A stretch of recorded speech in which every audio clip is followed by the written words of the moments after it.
The Witcher world is a big one. It's filled with different characters and regions that surprisingly are in conflict with each other. So today, we'll be taking a look at the factions of The Witcher. Let's start off with The Witcher's factions. The Witchers are mutated monster hunters. They were ironically created by humanity to help them shield themselves from the monsters that came from the conjunction of the spheres. And I say ironically because as most monsters were killed, the humans slowly started to hate the Witchers, considering them freaks and killers. And in the present day, most humans avoid them as much as they can, but will turn to their help if they need a monster killed. The Witchers are divided into schools. The most iconic school is the School of the Wolf, of which Geralt is a part of. There are 7 total schools: the School of the Wolf, the School of the Cat, the School of the Griffin, the School of the Bear, the School of the Viper, the School of the Manticore, and the School of the Crane. But take into consideration that not all these schools are canon to the books as well. The Witchers are supposed to be impartial in their political opinions, but over time things changed, the best example for this being Letho. Letho took orders from the Emperor of Nilfgaard to destabilize the Northern Realms, and he kinda succeeded.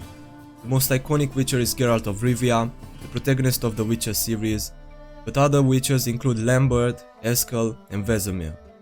All Witchers are created when they are kids, using something called the decoction of the grasses, basically enhancing them with monster mutagens.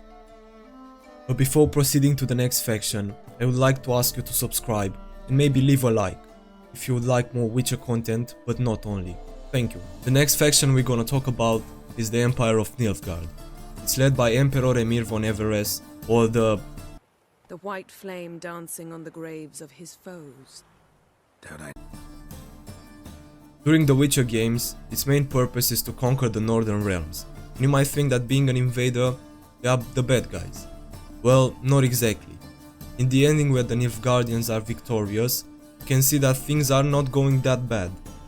The Nilfgaardians have by far the best army, putting emphasis on their training. Unlike most of other factions, they are not racist to other groups in the game such as elves or dwarves. The Nilfgaardian Empire is the biggest in the world, and for good reason. Almost everybody is thriving under the Nilfgaardian rule.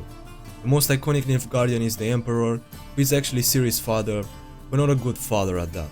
The Empire of Nilfgaard counterpart are the Northern Realms. There are many Northern Realms, but the most significant ones are Aedirn, Temeria, Redania, and Kaedwen. I'm not gonna lie, it's pretty complicated to explain the Northern Realms without sounding boring, but I'm gonna try my best. During the second Witcher game, the Emperor of Nilfgaard enlists the help of Letho of Galet to kill all the kings of the Northern Realms in order to make them weaker. Letho killed Foltest, the king of Temeria, during the opening of The Witcher 2 and blamed Geralt for it. So, Letho succeeded in destabilizing the realms, even though he didn't kill all the kings. During The Witcher 3, we are witnesses to the ongoing war between Redania and Nilfgaard. Redania is led by King Radovid, who is a bit crazy to say the least. He hates mages and other non-humans because the part they played in his father's death. During The Witcher 2, we can attend the summit of Loch Muin, where a lot of mages and sorceresses are killed by his orders. He also kidnapped 2 kids during that game, but we move on. The most interesting group in the game are the Scoia'tael. They are a group of non-human guerrillas that fight against the human population. They were formed as a response to the growing hatred towards non-humans by the rest of the people. They are mostly elves, but it's not uncommon for other minorities such as dwarves, halflings, gnomes, or half-elves to be part of the group as well. As a matter of fact, Zoltan is a sympathizer of the Scoia'tael. One of the most beloved characters in the series is Iorveth, the leader of the faction. During the second Witcher game, you can choose his path that would lead in learning more of the cause they fight for. The Church of Eternal Fire is probably the least interacted with group in the game. Basically, they are religious fanatics that serve the Eternal Fire, but are also sort of aligned with the Redanian cause because Radovid supports the witch hunters. Their leader is the Hierarch Hemelfart, but in the game, you get to have more interactions with different priests of the church and with a reverend called Nathaniel Pastodi during the Carnal Sins quest. And let me tell you, this reverend is a degenerate. In the next gen update, you can meet a priest during the new quest that they added. And this priest is actually nice, and he dedicates his life to helping the sick people of Velen. The Wild Hunt are the main antagonists of the game. Even though they look scary, they are in fact just elves from a different world, namely the world of the NL. You can visit this world during the quest through time and space, and honestly it's beautiful.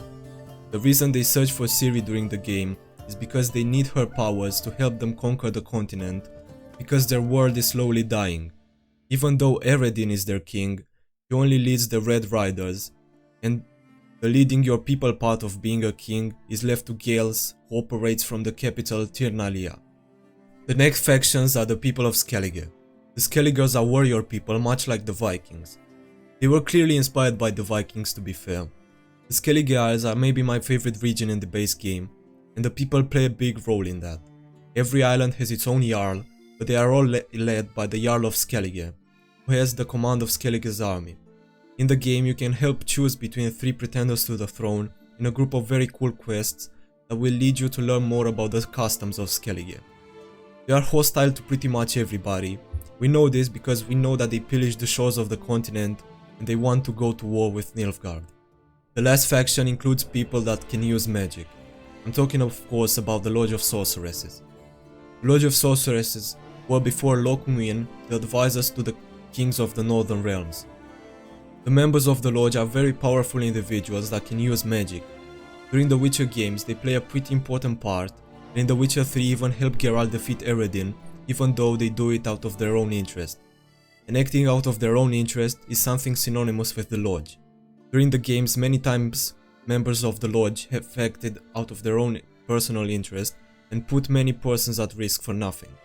Most notable members of the Lodge include Yennefer, Triss, Shira de Tanterville, Kira Metz, and many more. But this concludes today's video. If you liked it, remember to subscribe, and I'll see you in the next one.